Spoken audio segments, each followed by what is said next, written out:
Hello class 10। अब हम अपने नेक्स्ट पार्ट पे आ गए हैं। ये पार्ट है कुलीन वर्ग और नया मध्य वर्ग।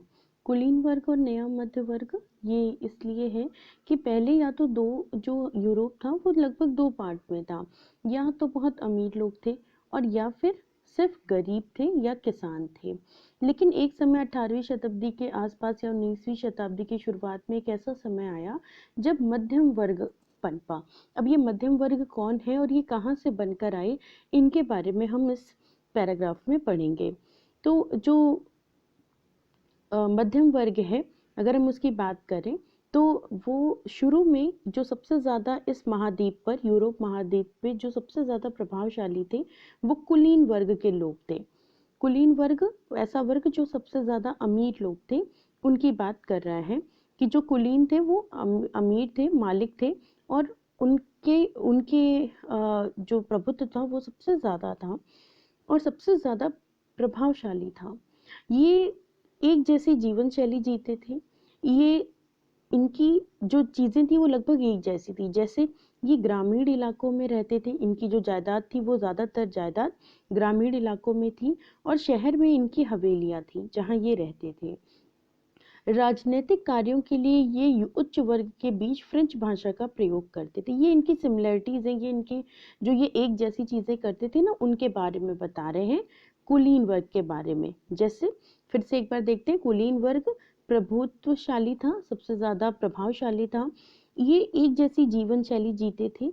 इनके जो जायदाद थी, ज्यादातर जो इनकी प्रॉपर्टी थी वो ग्रामीण इलाकों में थी, जबकि ये रहते थे शहर में। ये राजनीतिक कार्यों के लिए फ्रेंच भाषा का प्रयोग करते थे। ये आपस में वैवाहिक बंधनों के से जुड़े हुए थे। इसका मतलब ये जो कुलीन वर्ग के लोग थे ये आपस में ही एक दूसरे से के घर में जो वैवाहिक संबंध थे वो बनाते थे। कुलीन वर्ग की संख्या जो थी वो एक बहुत छोटा समूह था और अधिकांश जनसंख्या 19वीं 18वीं शताब्दी के आसपास की बात करें तो ज्यादातर जो संख्या थी यूरोप में वो कृषक की थी। वो कृषक लोग थे। लेकिन अगर इनको और हम अगर ध्यान से देखें तो जनसंख्या के अधिकांश लोग कृषक थे और पश्चिम में ज़्यादातर ज़मीन किराएदार की थी। अगर हम बात करें कि जो यूरोप है उसका जो पूर्वी भाग है और इसका जो पश्चिमी भाग है, इसमें जो जागीरदारों में बटी हुई थी भूमि और भूदास खेती करते थे। मतलब जो ये पश्चिमी एरिया, पूर्वी एरिया है, वहां पर तो विशाल जागीरदार मतलब जो कुलीन लोग थे उनकी जमीनें थी और उस पर भूदास खेती करते थे। जबकि पश्चिम में जो पश्चिमी क्षेत्र था वहां पर छोटे छोटे किराएदार थे। ये बात को आपको समझना होगा कि जो पूर्वी भाग था वो कुलीन लोगों का था और उस पे भूदास खेती करते थे, जो दास होते हैं ना जिन्हें खरीद लिया जाता है। और जो पश्चिमी भाग था उस पे छोटे जो खेत काश्तकार थे, छोटे किसान थे, वो वहां पर खेती करते थे। अब ये इन दोनों के बीच में ही पश्चिम और मध्य यूरोप के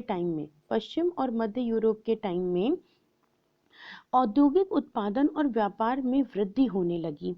औद्योगिक उत्पादन एक नया जो शब्द है वो सुनने को मिला और वाणिज्यिक वर्ग उदय हो गया। मतलब जो उद्योग करता है वही वाणिज्य वर्ग कहलाता है।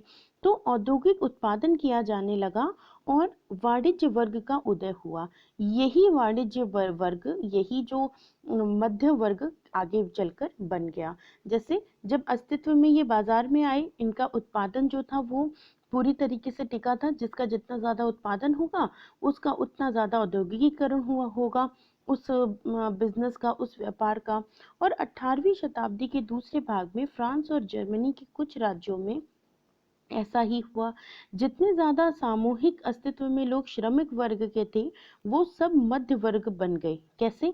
उद्योगपतियों की वजह से, व्यापारियों या सेवा क्षेत्र की वजह से। यहाँ पे एक चीज समझाना चाहते हैं कि जो ये उद्योगपति थे, जो व्यापारी थे या फिर जो सेवा क्षेत्र थे, ये कुलीन वर्गों के लिए काम करते थे, है ना। जैसे जो चित्रकार थे, जो और भी जो कारीगर थे, वो अलग अलग चीजें बनाते थे, उनका व्यापार करते थे, दूसरे क्षेत्रों में उनको बेचते थे और जिसकी वजह से उनके पास अधिक से अधिक पैसा आता था। औद्योगिकीकरण हुआ जिसकी वजह से ये मध्य वर्ग, नया वर्ग बन गया जिसे हम मध्य वर्ग कहते हैं। मध्य और पूर्वी यूरोप, जो मध्य यूरोप और जो पूर्वी यूरोप था, इन समूहों का आकार 19वीं सदी के अंतिम दशकों तक तो छोटा था। जो पूर्वी और मध्य यूरोप थे, कुलीन विशेषाधिकारों की समाप्ति के बाद, जब ये जो अमीर लोग थे, जो पहले के पुराने जो राजा और राजा से संबंधित जो भी लोग थे, जो पहले पुराने जो अमीर लोग थे, इनकी जब समाप्ति हुई, उसके बाद जो पावर में आए, उसके बाद जिन लोगों ने अपना प्रभुत्व बनाया, वो लोग थे शिक्षित और उदारवादी मध्य वर्ग। मतलब श्रमिक की बात नहीं कर रहे हैं हम, श्रमिकों में से जो उद्योगपति बन गए थे, जो व्यापारी बन गए थे, उन लोगों ने आगे चलकर जो ये विशेषाधिकार था वो अपने हाथों में ले लिया। और इन्होंने ही पहली बार राष्ट्रीय एकता, अगर इस वर्ड की बात करें, शब्द की बात करें, तो शिक्षित और उदारवादी मध्य वर्ग ने ही राष्ट्रीय एकता का विचार लेके आई थी। आई होप यहाँ तक ये चीज़ें समझ में आ गई हैं। ठीक है, कुलीन वर्ग और नया मध्य वर्ग, ऐसा वर्ग जो अमीरों से हटकर और नीचे श्रमिक वर्ग से ऊपर उठकर आया था, इसे हम मध्य वर्ग कहते हैं। और मुख्यतः इसमें उद्योगपति ही शामिल होते हैं।